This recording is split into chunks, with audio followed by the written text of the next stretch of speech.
मैं उस राष्ट्र पुरुष पर कविता सुनाना चाहता हूं जिसे दुर्भाग्य से इस देश की राजनीति राष्ट्र पुरुष मानने के लिए तैयार नहीं है। मैं बहुत दुख के साथ कहता हूं आपको कि इतनी मूर्तियां लगवा दी इस देश के अंदर कि उसके नाम पर चौराहा, उसके नाम पर यूनिवर्सिटी।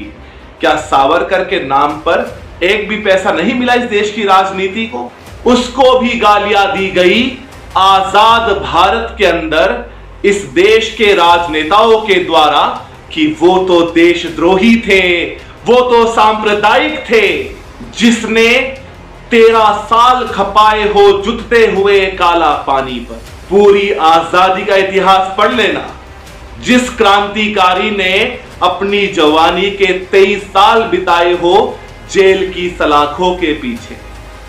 गांधी भी शामिल है इसमें। गांधी ने भी नहीं बिताए। वो सिर्फ और सिर्फ वीर सावरकर होते हैं और कोई दूसरा क्रांति का इतिहास नहीं है किसी और के हिस्से में। इस देश की राजनीति ने कहा कि वो तो देशद्रोही थे।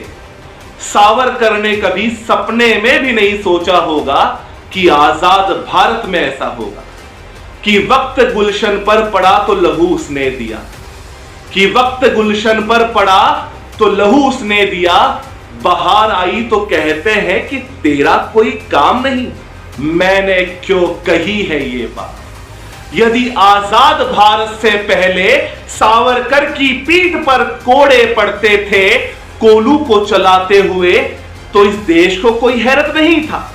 उसने 13 साल बिताए किसी काल कोठरी के पीछे, तब किसी को कोई हैरत नहीं था। मैं क्यों कह रहा हूं ये बात? क्योंकि आजाद हिंदुस्तान में ये घृणित घटना घटित हुई है। एक लघु कथा सुनना। एक बार सोने और लोहे की बातचीत हुई। सोने ने लोहे से कहा, अरे लोहे, तू लुहार के घर पिटता है, मैं सुनार के घर पिटता हूं। लेकिन लोहे, तू चिल्लाता बहुत है, चीखता बहुत है, आवाज बहुत करता है, मैं तो सुनार के घर पर नहीं चीखता। लोहे के जवाब को सुनना और मेरी पीड़ा को समझना, जो हर एक देशभक्त की पीड़ा है। लोहे ने कहा, रे सोने, तू जिस हथौड़ी से पिटता है ना, वो लोहे की होती है, रिश्ते में तेरी कुछ नहीं लगती। लेकिन जिस हथौड़ी से मैं पिटता हूं वो लोहे की होती है, मैं लोहे का होता हूं। और जब अपना अपने को पीटता है ना, चीख तो निकलती है मेरे भाई, आवाज तो निकलती है। जब आजाद भारत के लोगों ने सावरकर पर उंगलियां उठाई तब इस कविता का सृजन हुआ। यह कविता सुनाना चाहता हूं जो कि बगावत की कविता है, पूजा की कविता है। मैं अपनी बात शुरू करता हूं कि कब तक दांतों को पीसोगे, कब तक मुट्ठी भींचोगे, कब तक हम आंखों के पानी से पीड़ा को सींचेंगे। रोज यहां गाली मिलती है देशभक्त परवानों को, आजादी के योद्धाओं को, भारत के दीवानों को। जिनके ओछे कद थे वे ही अंबर के मेहमान बने, जिनके ओछे कद थे वे ही अंबर के मेहमान बने, जो अंधियारों के चारण थे सूरज के प्रतिमान बने। इन लोगों ने भारत का बलिदानी पन्ना फूंक दिया, इन लोगों ने भारत का बलिदानी पन्ना फूंक दिया, इन लोगों ने भारत का बलिदानी पन्ना फूंक दिया। सावरकर का नाम हटाकर देशभक्ति पर थूक दिया, सावरकर का नाम हटाकर देशभक्ति पर थूक दिया, सावरकर का नाम हटाकर देशभक्ति पर थूक दिया। ये कांग्रेस के भ्रष्ट नेता हमें बताएंगे कि सावरकर कौन थे, जिनकी अग्रज पीढ़ियां चाइना के युद्ध के समय चंदे की रसीद काटते हुए पकड़ लिए गए थे। वो हमें बताएंगे कि सावरकर कौन थे। इन लोगों की कुंडली बांचता हूं कि जो चीनी हमले के वक्त भी गद्दारी के गायक थे, कि जो चीनी हमले के वक्त भी गद्दारी के गायक थे। ये इतिहास में दर्ज है जो मैं बोल रहा हूं। माओ के बिल्ले लटकाने वाले जो खलनायक थे, माओ के बिल्ले लटकाने वाले जो खलनायक थे, जिनके अपराधों की गणना किए जमाने बैठे हैं, जिनके अपराधों की गणना किए जमाने बैठे हैं, वो सावरकर के छालों का मोल लगाने बैठे हैं, वो सावरकर के छालों का मोल लगाने बैठे हैं। ये क्या जाने सावरकर या अंडमान के पानी को, जो गाली देते रहते हैं झांसी वाली रानी को। कुछ दिन इन सबको भी भेजो अंडमान काला पानी, कुछ दिन इन सबको भी भेजो अंडमान काला पानी। 2 दिन में ही याद करेंगे ये अपनी दादी और नानी, 2 दिन में ही याद करेंगे ये अपनी दादी और नानी। क्या करते थे सावरकर, एक चित्र सुनाता हूं। कोलू के चक्कर से पूछो उनके पैरों के छाले, कोलू के चक्कर से पूछो उनके पैरों के छाले, जिसने आजादी के सपने काल कोठरी में पाले। वो सूरज की प्रथम किरण पर कोलू में जुड़ जाते थे, वो सूरज की प्रथम किरण पर कोलू में जुड़ जाते थे। आजादी के सूरज को वो अपना रक्त चढ़ाते थे, आजादी के सूरज को वो अपना रक्त चढ़ाते थे। जिसने 13 साल खपाए अपने काला पानी पर, जिसने 13 साल खपाए अपने काला पानी पर, अरे सारे तीर्थ न्योछावर है उसकी पावन कुर्बानी पर, अरे सारे तीर्थ न्योछावर है उसकी पावन कुर्बानी पर। और मत टांगना साहब सावरकर के चित्र को संसद के गलियारों में, बहिष्कार कर दिया जाए विपक्ष के द्वारा उसके चित्र पर, और लगवा दे मूर्तियां एरे गेरे नत्थू खेरों की। मैं 1 अरब 40 करोड़ के देशभक्तों की तरफ से सावरकर का चित्र संसद से भी बड़ी जगह टांगने जा रहा हूं। विरोध हुआ था सावरकर के चित्र का संसद के गलियारों में। मैं सावरकर का चित्र ठीक जगह टांगने जा रहा हूं, और अगर आपको लगता है कि मैंने सावरकर का चित्र ठीक जगह टांग दिया है तो कमेंट बॉक्स में जरूर बताइएगा। कोलू के चक्कर से पूछो उसके पैरों के छाले, जिसने आजादी के सपने काल कोठरी में पाले। वो सूरज की प्रथम किरण पर कोलू में जुड़ जाते थे, आजादी के सूरज को वो अपना रक्त चढ़ाते थे। सावरकर का चित्र टांगो संसद रूपी मीने में, सावरकर का चित्र टांगो संसद रूपी मीने में, सावरकर का चित्र टंगा है हर देशभक्त के सीने में, सावरकर का चित्र टंगा है हर देशभक्त के सीने में। मैं राजस्थान से हूं। लोग कहते हैं कि पन्ना धाय ने बड़ा बलिदान दिया, अपना बेटा कटवा दिया, हाड़ी रानी ने सिर काट करके दे दिया। मैं एक छोटी सी लघु कथा का अंश सुनाता हूं। किसी मां के 3 बेटे थे, तीनों के तीनों बेटे आजादी के लिए आजन्म कारावास की सजा भोगते हैं। 2 बेटों को काला पानी की सजा थी, एक बेटे को दोहरे आजन्म कारावास की सजा थी। आप जानना चाहते हैं वो कौन थी? वो वीर सावरकर की मां थी।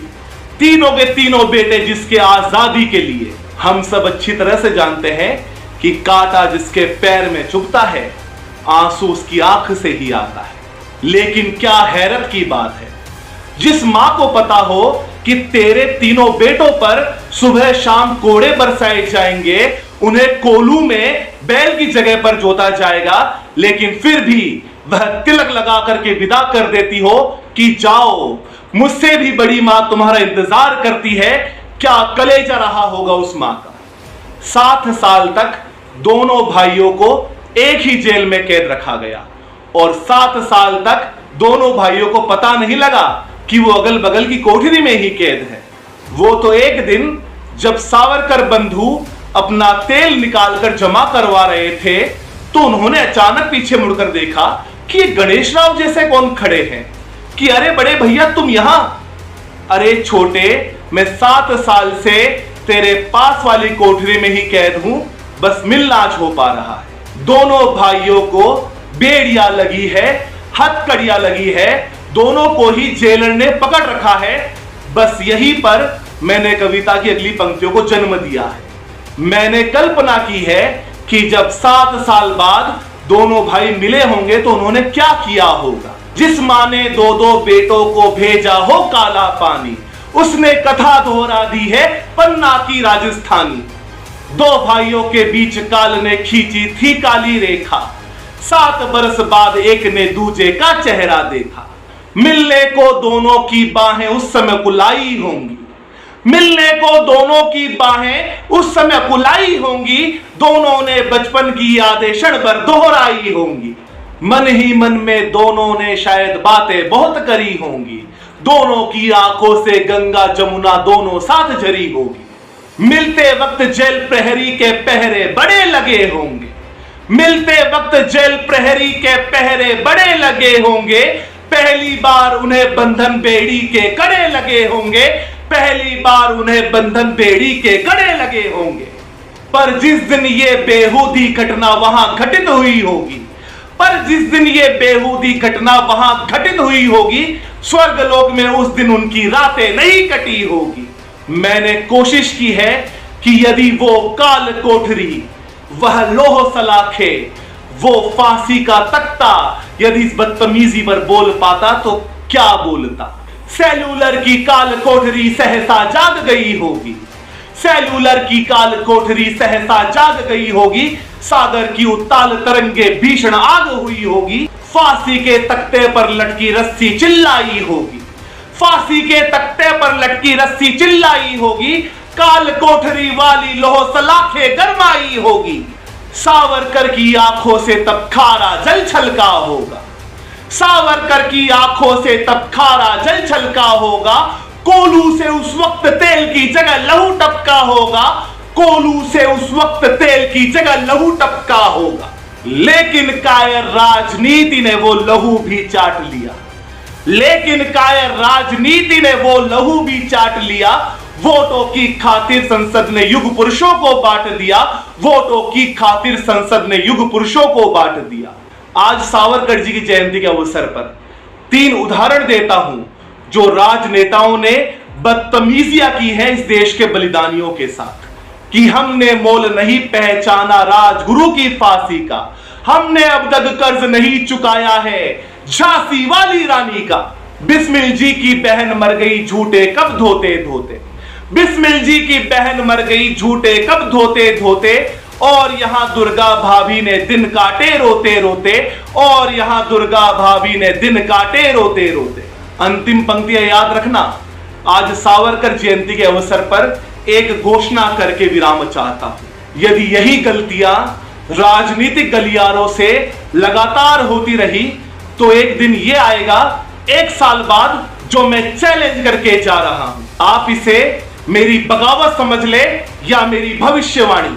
अंतिम 2 लाइनें पढ़ता हूं और नेताओं से कहना चाहता हूं, तमाम देशभक्तों की तरफ से, कि अब भी बहुत समय बाकी है भूलों पर पछताने का।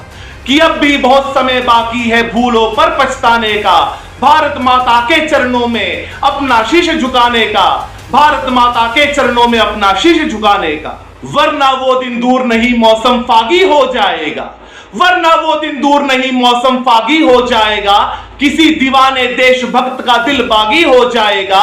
किसी दीवाने देशभक्त का दिल बागी हो जाएगा। हाथों में पिस्तौल लेकर के वो सड़कों पर आएगा। हाथों में पिस्तौल लेकर के वो सड़कों पर आएगा। और किसी कायर नेता को वो छल्ली कर जाएगा। और किसी कायर नेता को वो छल्ली कर जाएगा।